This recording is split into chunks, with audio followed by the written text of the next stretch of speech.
but they provided tremendous diplomatic assistance. And Marco, congratulations! It's a big thing. Keep going. He got many jobs, and then of course you would say Steve was quite influential. I call him Henry Kissinger, who doesn't leak. For more than 35 years, Armenia and Azerbaijan have fought a bitter conflict that resulted in tremendous suffering for both nations. They suffered gravely for so many years. Many tried to find a resolution, including the European Union. The Russians worked very hard on it. Never happened. Sleepy Joe Biden tried, but you know what happened there. He tried for probably 12 minutes and didn't work out. And many other countries tried, and they were unsuccessful. But with this accord, we've finally succeeded in making peace, and we just left the Oval Office where we signed voluminous documents and very important elements to the agreement. The country of Armenia and Azerbaijan are committing to stop all fighting forever, open up commerce, travel, and diplomatic relations, and respect each other's sovereignty and territorial integrity, so importantly. And I just spent a lot of time with these two men. I think they're going to have a great relationship. You want to know the truth? They didn't see each other that much, but they probably will. I think they're going to have. I think you two are going to have a great relationship. I have no doubt. And if you don't, call me and I'll straighten it out. Okay. Very importantly, we have also resolved the key issue that foiled previous negotiations. This declaration establishes what they are calling a great honor for me. I didn't ask for this. The Trump route for international peace and prosperity, which is a special transit area that will allow Azerbaijan to get full access to its territory of Nakhchivan while fully respecting Armenia's sovereignty. So they're going to be able to really live and work together, and it's amazing. So that's a very important territory, I guess, very special territory to you, and now they work together. Armenia is also creating an exclusive partnership with the United States to develop this corridor, which could extend for up to 99 years. And then they promise in 99 years they'll extend it, right? You'll promise. But we anticipate significant infrastructure development by American companies. They're very anxious to go in to these two countries, and they're going to spend a lot of money, which will economically benefit all three of our nations. This is incredibly positive news for the future of the entire region, and it's a very important region, as you know.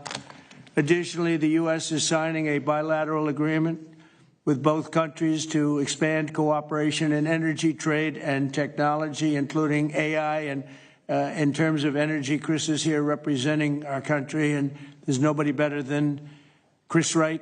And Chris, I understand it's very fertile. It's a very fertile area.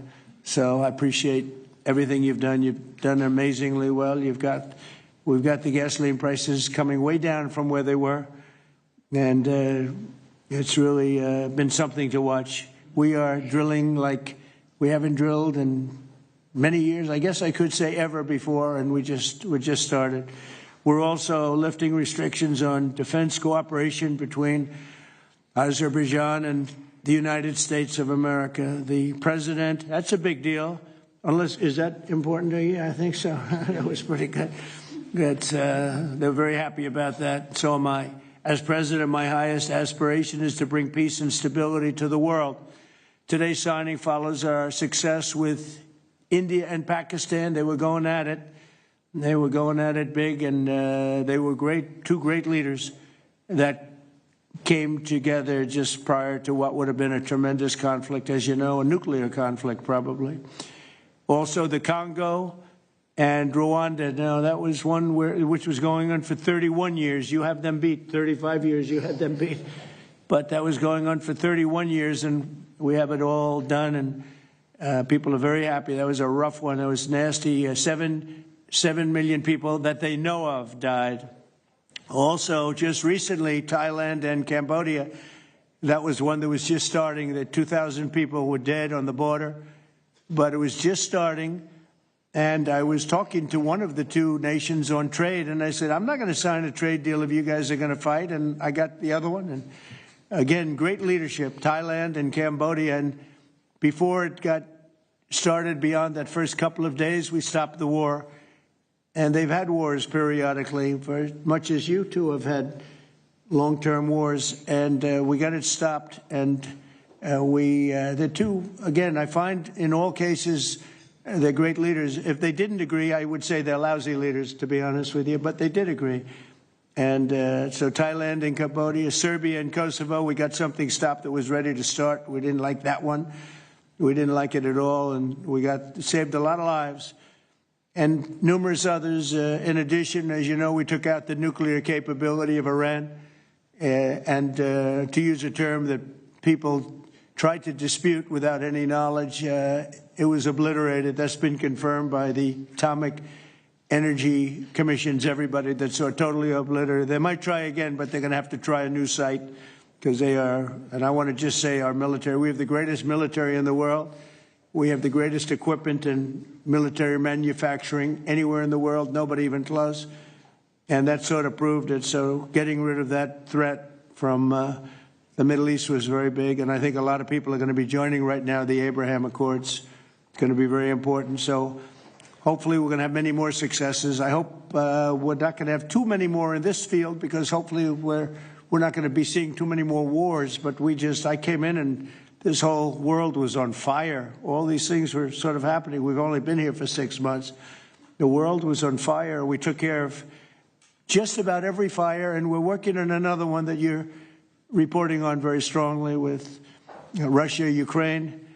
And we'll have some more information for you a little bit later. But I want to ask these two very special people. Again, I've gotten to know them. They're very special people, and I think they have the potential to have a great personal relationship, which is always good, but also a great just relationship. And if I might, may I ask you to say a few words, sir? Thank you very much, Mr. President. First of all, thank you for invitation. It's a big honor to be invited by the President of the United States for this historic event. Actually, we are writing a new history in a bilateral interstate relationship between the United States and Azerbaijan. We are starting the path towards a strategic partnership. The Charter on Strategic Partnership will be elaborated within several months, and that is a historic achievement for Azerbaijan, because to be in the format of strategic partnership with the greatest country of the world is a great opportunity and also a very big responsibility. And this strategic partnership format embraces so many important areas: mutual investment, trade, energy, connectivity, transit, AI, defense sales, counterterrorism. So all these areas where we had and hopefully will have very active cooperation in the future. So it opens a lot of opportunities for Azerbaijan to continue its path of development, to diversify its economy, to keep unemployment low as it is today, and to look to the future with great optimism. Also, I'm very grateful to Mr. President that he today lifted the restrictions which have been imposed on Azerbaijan back in 1992, just only 1 year after Azerbaijan restored its independence. These restrictions have been imposed on us. So after 33 years, these restrictions have been lifted just today. So really, it's a day which will be remembered by the people of Azerbaijan with a feeling of pride and gratitude to President Trump for his attitude to Azerbaijan, for his vision, for not only for our region. We were exchanging views today, and I said that within several months he managed to put an end to conflicts in Asia, in Africa, and now in Southern Caucasus. What we could not achieve for more than 30 years. We had to sacrifice lives. We had to fight two very bad wars with a lot of casualties. And if not for President Trump and his team, and our great friend, Mr. Witkoff and his team, probably today Armenia and Azerbaijan would have been again in this endless process of negotiations. So really it's a historic day. We are today establishing peace in the Caucasus, which will open great opportunities not only for our region. And as President Trump correctly mentioned, the Trump route for international peace and prosperity, which will create new connectivity lines, which will lift the walls and which will create connectivity opportunities for so many countries, with investments, with prosperity, with stability. You know, Azerbaijan and Armenia, we became independent at the same time as a result of the collapse of the Soviet Union. But at that time already, we were at war. So we lost a lot of years just being preoccupied with wars and occupation and bloodshed. So today, historic day, also is because we bring peace. President Trump brings peace to Caucasus, and we're grateful for that. And I'm sure that Armenia and Azerbaijan will find courage and responsibility to reconcile, and also the people will reconcile. We will turn the page of standoff, confrontation, and bloodshed, and provide bright and safe future for our children. So I'm very happy because today we're writing the great new history. And once again, Mr. President, thank you for all what you are doing for us, for our region, and for the whole world. Thank you very much. Thank you.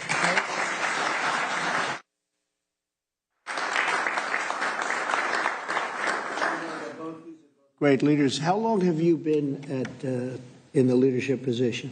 22 years. 22 years. Yeah. That's pretty good. That means he's tough and smart. And it's an amazing part of the world. Congratulations. Thank what you. a great honor to be involved. Thank you very much. Please. Thank you, Mr. President, ladies and gentlemen. Today we have reached a significant milestone in Armenia-Azerbaijani relations. We're laying a foundation to write a better story than the one we had in the past.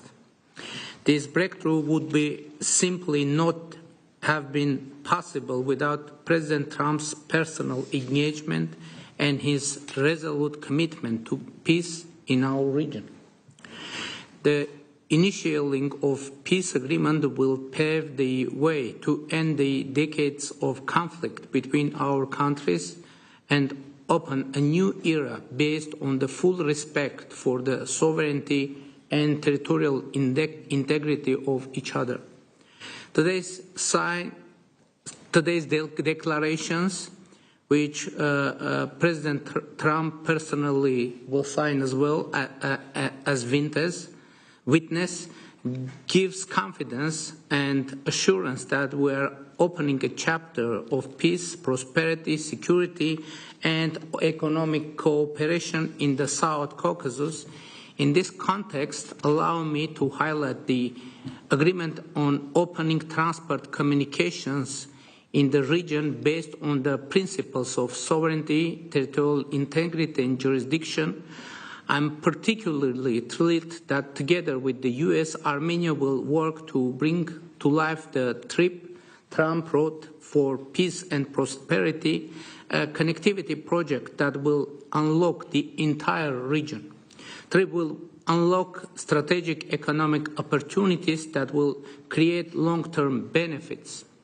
It will promote infrastructure investment, enhance regional connectivity, and strengthen U.S. leadership as a champion of conflict resolution. I want to thank President Trump and his team for brokering this game-changing outcome between Armenia and Azerbaijan. This is a great deal we've achieved today. This is a success for our countries and for our region, and a success for the world, because a more peaceful region means a safer world. This is peace through strength in a neutral. Mr. President, today's great achievement is yet another testimony to your global leadership and your legacy as a statesman and a peacemaker on the world stage.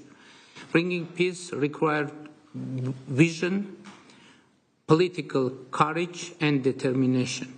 But what is most important is that it requires faith in the cause. As it is said in the Holy Bible, blessed are the peacemakers, for they will be called children of God. May God enlighten this way. Thank you, and my congratulations to all of us, President Aliyev, to you, to all of us, colleagues from Azerbaijan, Armenia, United States, and all the people of our region, all the people of our countries, and my congratulations to the world, because, as I said, it will definitely make the world a better place. Thank you.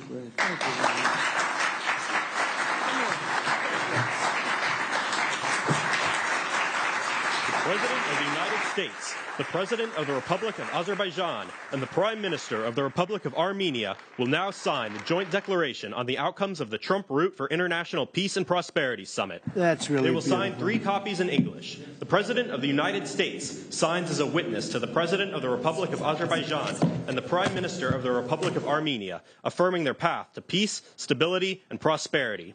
We kindly ask that all guests remain seated for the signing of the documents.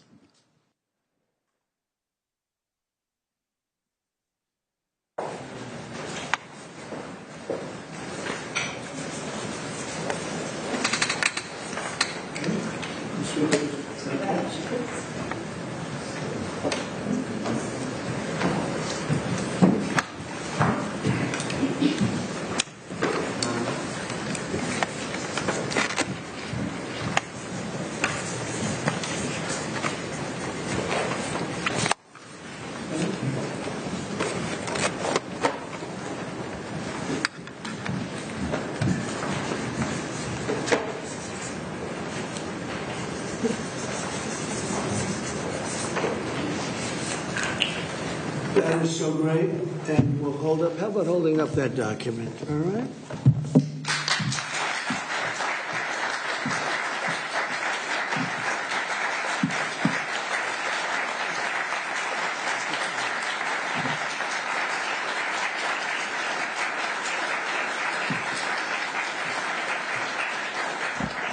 Well, thank you. This is really a big day, and we have some other big announcements, but I didn't want to make them because I don't want to do anything that could even in a little way overshadow what's taken place today. 35 years of death and hatred, and now it's going to be love and respect and success together. And I didn't really want to do anything that would in any way overshadow. I don't think it can be overshadowed when you're at war and so many people have suffered and so many people have been killed, and now you're going to have great peace. And I look forward to that corridor, because that corridor sounds, I'm going to have to get over there. I'll bring Senator Daines with me, and we're going to have to get over there, Steve. So, but this is a really great achievement, and I congratulate you. You're 2 incredible leaders. You're going to go down in history. And I've read the whole thing about how long it took, and you thought you were there and people let you down, and sometimes you probably let people down. Maybe, I don't know how it works, but that's the way it usually does. But this is something that is very, very special. So I don't want to get in the way of it at all, but we'll take a few questions, maybe at least slightly related, but we have some other things to announce later on in the day. Peter, please. Related, just because you mentioned the elusive peace in Ukraine. Who is holding up this Ukraine ceasefire summit? Is it Putin or is it Zelensky? Well, I think it's that one is, as you know, we've been working on a lot of these deals. We've closed every single one of them all throughout the world, and that's the last of them. And they're losing, Peter, about 6, maybe even 7,000 soldiers every single week. Russia, as you know, lost almost 25,000 over the last month and a half, and Ukraine lost just a small number, fewer. It's a lot of people are dying, and I think we're getting very close. And we're going to be announcing later on. We're going to have a meeting with Russia. We'll start off with Russia, And we'll announce a location. I think the location will be a very popular one for a lot of reasons. But we'll be announcing that a little bit later. I just don't want to do it now because of the importance of what we just did. And I completely understand that. Just a follow-up. Are you surprised that Zelensky hasn't figured out by now, in years of war, how to deal with you and to deal with Putin without needing permission to make concessions from his parliament or from a national referendum? Well, he's going out and getting what he needs. You know, he's not authorized to do certain things. I said, well, you're going to have to get it fast because, you know, we're getting very close to a deal. And he's doing that, and he's working with the European nations, and they're terrific people, terrific leaders, NATO. And as you know, I became very friendly with them. They agreed to go from 2% to 5%, 2% that they didn't pay to 5% that they've already paid. It's trillions of dollars. So, you know, we're working together very closely. But no, in all fairness to President Zelensky, he's getting everything he needs to assuming we get something done. But I'll be meeting very shortly with President Putin. It would have been sooner, but I guess there's security arrangements that, unfortunately, people have to make. Otherwise, I'd do it much quicker. He would, too. He'd like to meet as soon as possible. I agree with it. But we'll be announcing that very shortly, okay? And location. Yeah, please. Mr. President, with this meeting with Putin, is this Russia's last chance to achieve peace? And do you expect Ukraine to make any type of territorial concession? Yeah, I don't like using the term last chance. Look, it's, you know, look, this is two very, very smart people. They've been going at it and their predecessors also very smart. And they've been going at it for 35 years. It's tough. And, you know, when those guns start going off, it's awfully tough to get them to stop. It really does. It's a war that should have never happened. It would have never happened if I were president. There was no reason for it. So many people are killed, so much cultural destruction. You look at those magnificent towers, the most beautiful in the world. You know, the spires were considered the most beautiful in the world. They're all in a million pieces, laying on the ground, all obliterated, knocked into a million pieces. So sad. But millions of people have died, and very, very much set in their ways. A lot of people were set in their ways, but I think we're getting close. I mean, this was not my war. This was Biden's war. But the European Union has been great. As you know, they're purchasing equipment from us. They have a lot of money. And they're spending a lot of money on buying equipment. We're not spending money, but we are supplying them equipment. They're paying for it. And I think, you know, that a lot of things happened recently that would make this go forward. I'm not going to mention anything having to do with India, but maybe that had an impact. But what really had an impact was NATO has stepped up in terms of their spending on buying military equipment. You know, we're in for, probably through Biden and his people, $350 billion. $350 billion. When they hear these numbers, you're saying that's a lot of money. $350 billion the United States has spent on that. It should have spent nothing because it should have never happened. It would have never happened. And Europe is in for over $100 billion, which is, it should be the opposite if we were in for anything, but it should be the opposite. And I will say that Europe wants to see peace. The European leaders want to see peace. President Putin, I believe, wants to see peace, and Zelensky wants to see peace. Now, President Zelensky has to get all of his everything he needs because he's going to have to get ready to sign something, and I think he is working hard to get that done. Will Zelensky have to give up territory, Mr. President? Well, you're looking at territory that's been fought over for 3.5 years with, you know, a lot of Russians have died, a lot of Ukrainians have died. So we're looking at that, but we're actually looking to get some back and some swapping. It's complicated. It's actually nothing easy. It's very complicated, but we're going to get some back. We're going to get some switched. There'll be some swapping of territories to the betterment of both. And but we'll be talking about that either later or tomorrow or whatever. Yeah, please. Say it. If I could ask a question of your guests and also of you. Yeah. Of the guests, will the Armenians from Nagorno-Karabakh be allowed to return? And also, do you have any thoughts on the talk about President Trump winning the Nobel Peace Prize?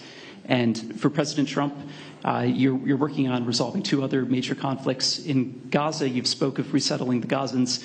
The country of Somaliland has expressed potential interest if you were to diplomatically recognize their independence. Are you inclined to do so? And also, did President Putin present an award to Mr. Witkoff during their recent visit? He likes Mr. Witkoff, I can tell you that. That's true. Please, go ahead. I think President Trump deserved to have a Nobel Peace Prize, and we will defend that, and we will promote for that, and that's obvious. So, and today's event, I think, is a very bright expression of that, and hopefully you will invite us to front row. You'll be front row. yeah. Thank you. We are in favor. Thank you. Thank you.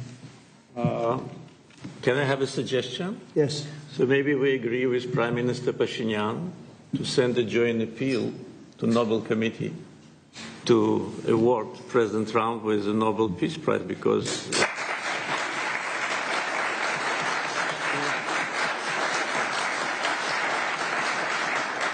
from the leaders of the countries which were at war for more than 3 decades, having this historic signature here, it really means a lot. This is tangible result of President Trump's leadership, and no one could have achieved that.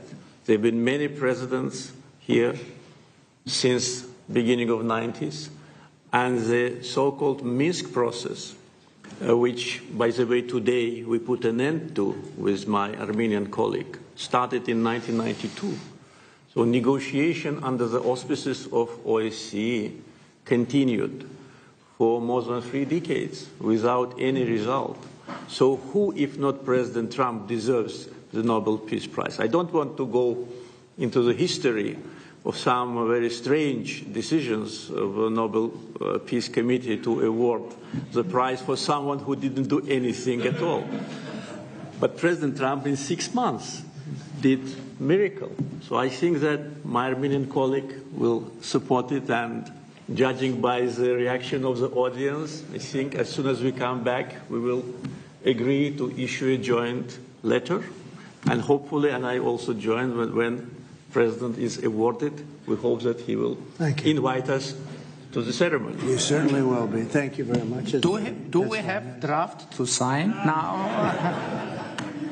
Well, we'll see what happens. We already like to sign. Thank you very much. It's very nice.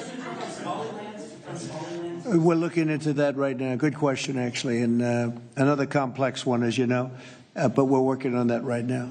Somaliland. Mr. President, thank you so much. I wanted to ask you, have you spoken to Russian President Putin yet, and would you go to Russia or Ukraine, and what exactly would you say to him? We'll be announcing a location in maybe a little while, and I think you'll be very happy. We'll see what happens, right? All we can do is do our best.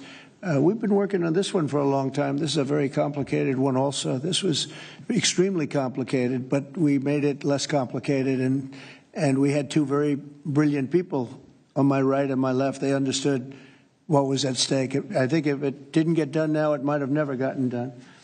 So this is the same, very similar with Ukraine. It became more and more complicated as time went on. It was simple at the beginning. It wasn't going to happen, but it became more and more complicated. But I think we're getting close. Yes, ma'am.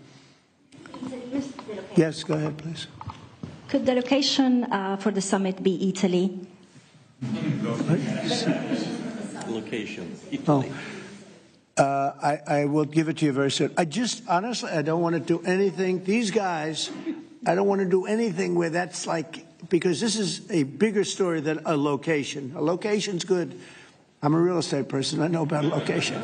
But there's nothing to compete with this in terms of what we're doing today. It's just such a great achievement for these 2 really they'll go down as great leaders for what they did. I put them together, but what they have been able, and I don't want to do anything. So we'll talk about it later. Today, we'll give you a location today. You were talking about sending military forces to fight against the drug cartels in Latin America. Do you think it's worth sending our forces, our U.S. forces there to take this on? Cartels where? Central Latin America. Well, Latin America's got a lot of cartels. They've got a lot of drugs flowing. So, we want to protect our country. We have to protect our country. We haven't been doing it for 4 years.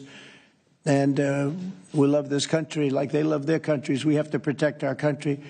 So, we're playing a tough game, but we'll have more to say about that soon. Yes, ma'am.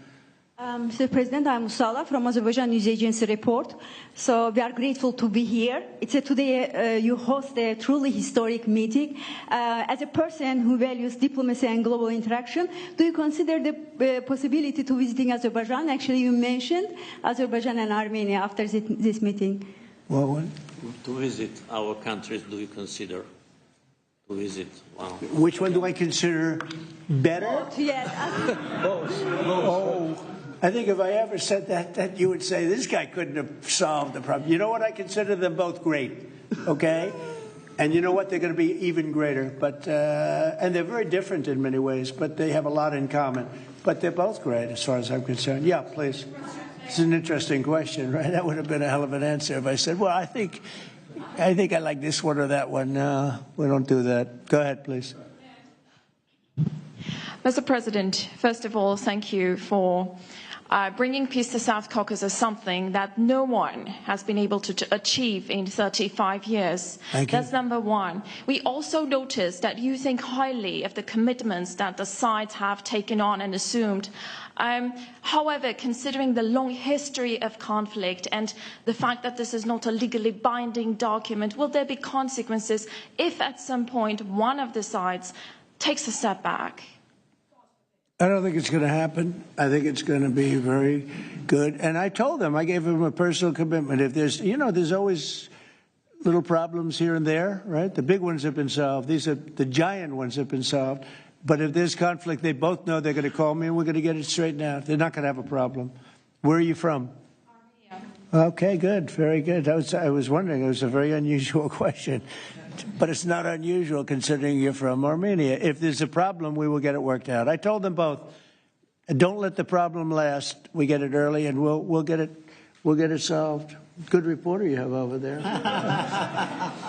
Okay. Can I yes, please. Yeah.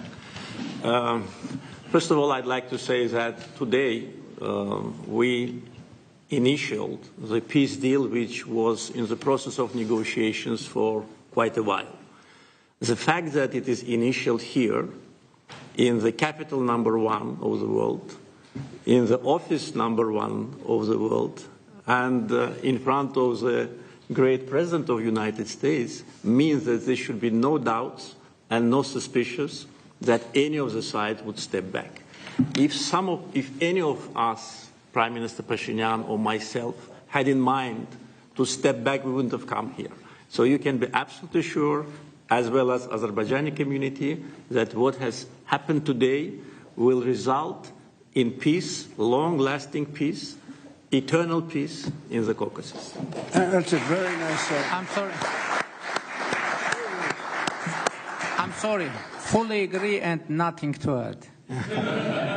That's very nice. Two statements, but that's a beautifully stated statement. Let's go. A couple of more. Yeah, please. Mr. President, many in the South Caucasus have pinned the blame on your predecessor, Joe Biden, and his Secretary of State, Antony Blinken, for obstacles in America's bilateral relations with Azerbaijan and peace in that part of the world. How important is it to you to elevate your country's partnership and your administration's partnership with Azerbaijan, with Armenia, and how important is this for your legacy?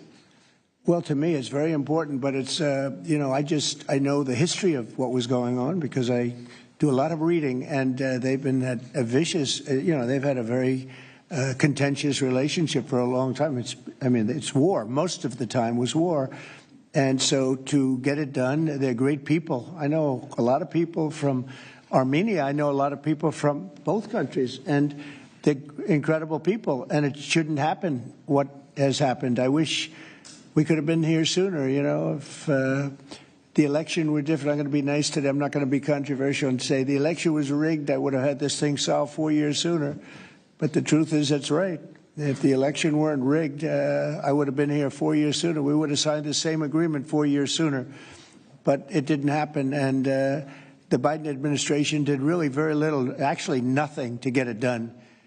But they did nothing to get really anything done. It was this country was in very serious shape. And I say it over and over again. I met all the leaders of NATO. I went, as you know, to the Middle East. I was with the King of Saudi Arabia, the leaders of great countries, right? Qatar and UAE and others in the Middle East. And everyone essentially said the same thing. We had a dead country 1 year ago. We had a dead country. Our country was dying. And now we have the hottest country anywhere in the world. It's not even close. We have the hottest country in the world. And it's an honor to use that, if you call it power or respect or whatever it is, to settle wars like we have right here to my left and my right. And these two guys are very smart. I got to know them, and they're very smart. They're not going to, I don't think they're going to ever have to bother with me. They may call me just to bug me a little bit. Let me put them to a test, and they'll call because they like to call me. But they're not going to have any problem. We have a very comprehensive agreement. It's a peace agreement. And this isn't ceasefire. This isn't we'll hold off. This is a peace agreement. And they're going to end up doing a lot of business with each other. They're going to do a lot of business with the United States. And I'm going to always remember, at least during the time that I'm here, I'm going to remember how smart they were, how good they were.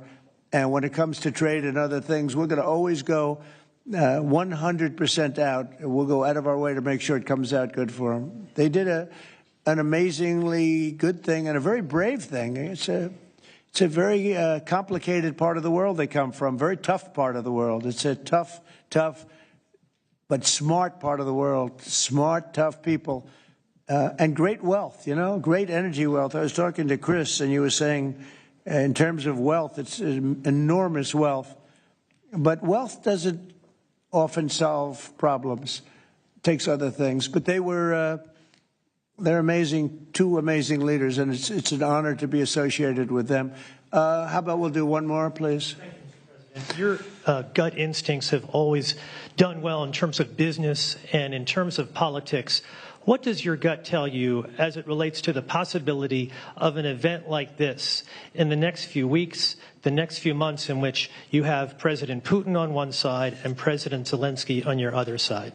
I think my instinct really tells me that we have a shot at it, okay? And you'll find that out later on, and maybe even today, but we have a shot at it. Look, it's got to be solved. We're not losing people. A lot of people say, why are you bothering? We're not losing people. We were spending hundreds of billions of dollars. Now we're spending nothing. We're spending no money. I guess we're making money because, we're great. We have the best military equipment in the world. We're selling it to NATO. But you're losing thousands of people a week, Russians and Ukrainians mostly soldiers, but, missiles are lobbed into cities and towns, Kiev, lots of places. You've been reading the same stories that I've been reading, and we got to get it solved. The Norwegian Nobel Committee will make their announcement as it relates to this year's Nobel Peace Prize on October the 10th, Friday, October the 10th. Is that date circled on your calendar, Mr. President? I can't say. I mean, a lot of people say, no matter what I did, because, I'm of a certain persuasion, no matter what I do, they won't give it. And I'm not politicking for it. I have a lot of people that are. I know. I mean, I read the same things as you do. But it would be a great honor, certainly. But I would never politic. I'm not doing it for that. I'm doing it because of, I really, number one, I want to save lives. That's why I'm involved so much with Ukraine and Russia. It's saving lives of Russians and Ukrainians. It's not American lives. Now, I would say this, that war could have escalated in something much better. That could have been a world war. I think if we didn't come, Ukraine-Russia would have ended up being a world war. And I stopped that. That stopped. Now, the only question is, when is it going to be settled? And it could be very soon. but when is it going to be? But that would have been a world war. If I didn't come along with a very talented group of people sitting largely right here, but there are others not in the room that are very talented, I think Russia, Ukraine would have had a very, very high degree, I think even probably would have ended up being in a world war. I don't think people talk about that now because they don't see it anymore, but we brought it down a long way. But that was getting to a point. When I first came in, I said, wow, this thing is really bad. And it could have escalated to a level that you people would have been very unhappy with. Yeah. Your predecessor, Mr. President, President Ronald Reagan, had a phrase as it relates to dealing with the then Soviet Union and also Mikhail Gorbachev. The phrase was trust but verify. Do you subscribe to that same view as it relates to Mr. Putin and Russia? Well, I do, relating to everybody. I mean, not just President Putin, but also people and leaders that I deal with. Look, I'm dealing with trade. And some of the worst deals we made, some of the worst trade deals we have, I talk about friend and foe, right? Friend and foe, two interesting words. Some of our worst trade deals were not with the foe, they were with the friends. Our friends were just killing us on trade. Not anymore. Not anymore. We're taking in trillions of dollars, and we're respected, and we're settling, through trade, even a little bit here, less here than on some, but through trade, I got things settled. With India, Pakistan, I think it was trade more than any other reason. That's how I got involved. I said, I don't want to be dealing with countries that are trying to blow up themselves and maybe the world. They're nuclear nations. That was a big one. Getting that one settled, I think you'd agree. That was a big one. And they were going at it. They were shooting airplanes out of the sky. 5 or 6 planes got shot down in their last little skirmish, and then it was going to escalate from there. And they could have gotten to be very, very bad. Now, I want to save a lot of lives. I love saving lives. That's what it's about. And, when you save lives, you really end up having a peaceful world. Usually that ends up pretty well. I want to thank everybody, but in particular these two great leaders for having the courage to do what they did today, and they're going to go down in the history books, and it's a great honor to be involved. Thank you very much.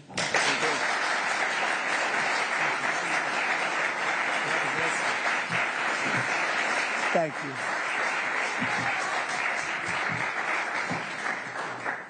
Thank you, everybody. Ladies and gentlemen, please remain in your seats until the leaders have departed the room. Thank you.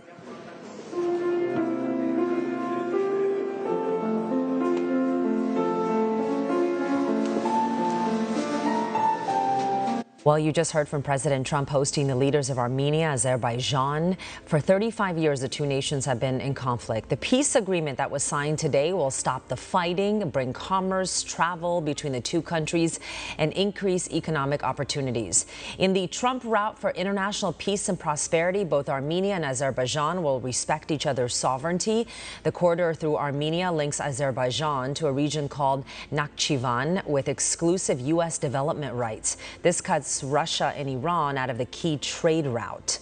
Now, on the region's economic and strategic choke point, that's what it does. It puts Russia and Iran on the outs. President Trump said when he took over, the world was on fire. He's happy to be making peace in the world. Conflicts in the Middle East, Asia, Africa, and now this. The president of Azerbaijan thanked the president for his efforts in lifting U.S. restrictions on the country that were put in place since 1992. Basically, no U.S. government aid or military help. He also suggested President Trump should get the Nobel Peace Prize for creating this peace. The Prime Minister of Armenia spoke, called today's peace agreement a breakthrough. The president also answered questions from reporters, many of them wanting to know where things stand with Russia and Ukraine, to which the president said that they are currently working on something. The Trump administration is reportedly seeking a deal with Russia to cement territorial gains and end its war with Ukraine. According to reports from Bloomberg today, a preliminary deal is being sought before high-level meetings between the U.S. and Russia and Ukraine as early as next week. Among the reported proposals includes ceding the eastern Donbas region of Ukraine to Russia, along with Crimea, which Russia annexed in 2014. Such proposals are not guaranteed, however, as they require approval from Ukraine and the European partners. Meanwhile, President Trump's upcoming meeting with Russian President Vladimir Putin comes after a banner week for Trump. Here's One America's Alexandra Ingersoll with more. U.S. and Russian authorities have reportedly finalized details for a meeting to occur within days. It comes as President Trump's latest ceasefire deadline for Russian President Putin expired Friday. Trump had initially set a 50-day deadline that was shortened soon thereafter. President Trump said Thursday that his ceasefire deadline was in Putin's court. It's going to be up to him. We're going to see what he has to say. It's going to be up to him. Very disappointed. They would like to meet with me, and I'll do whatever I can to stop the killings. Putin's war goals are thought to include demands for Ukraine to abandon its aspiration for NATO membership, as well as accepting losses of land either partially or fully reoccupied by Russia. These include the Crimean region from the 2014 Russian reoccupation, as well as 4 other eastern and southern Ukrainian regions more recently recaptured by Russia, including Kherson and Zaporizhia, which is home to the largest nuclear power plant in Europe. U.S. State Department Deputy Spokesperson Tommy Pigott said Thursday that regarding President Trump's upcoming meeting with Putin, it's a question of actions, not words. Is indicative of the commitment that we have made clear from the beginning of this administration that we stand ready to aid in the pursuit of peace, try to end this conflict, stop the carnage. That is our driving policy here. That remains our driving policy, and getting the sides to the table is key to reaching a diplomatic solution to this conflict. Trump will go into the meeting with Putin after a milestone week for NATO's prioritized Ukraine requirements list, or Pearl initiative. Over $1 billion in weapons sales was announced for Ukraine by NATO countries this week. The Netherlands became the first country announcing on Monday their purchase of a $580 million package of U.S. weapons. The package includes offensive artillery as well as the much-coveted Patriot air defense systems. It was followed by another $500 million worth of equipment by the Nordic countries, Norway, Denmark, and Sweden. The first 2 NATO Pearl Initiative purchases come a week after Germany's reported plans to purchase 2 U.S. Patriot defense missile systems for Ukraine. The NATO press office has not yet responded to a request for comment on the timetable of Germany's intent to purchase.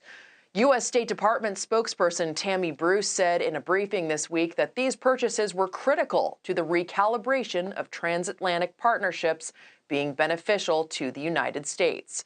Bruce's comments followed 2 $100 million weapons purchases by Ukraine this week as well for equipment, transportation, and support.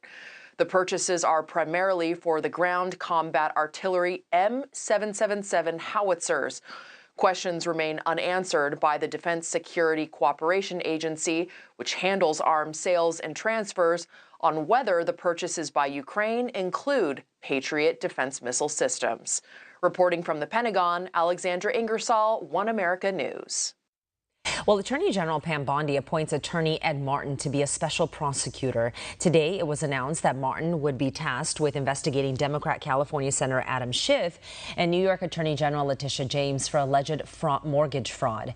This follows evidence surfacing showing that Schiff and James both claimed residency outside their own states when purchasing property. New York Republicans have also recently proposed the Letitia Act, which would hold public figures accountable for mortgage fraud, while President Trump called for, quote, scam artist Schiff to be brought to justice after he was criminally referred to the DOJ. Well, Representative Chip Roy is reportedly floating the idea of running to be Texas's attorney general.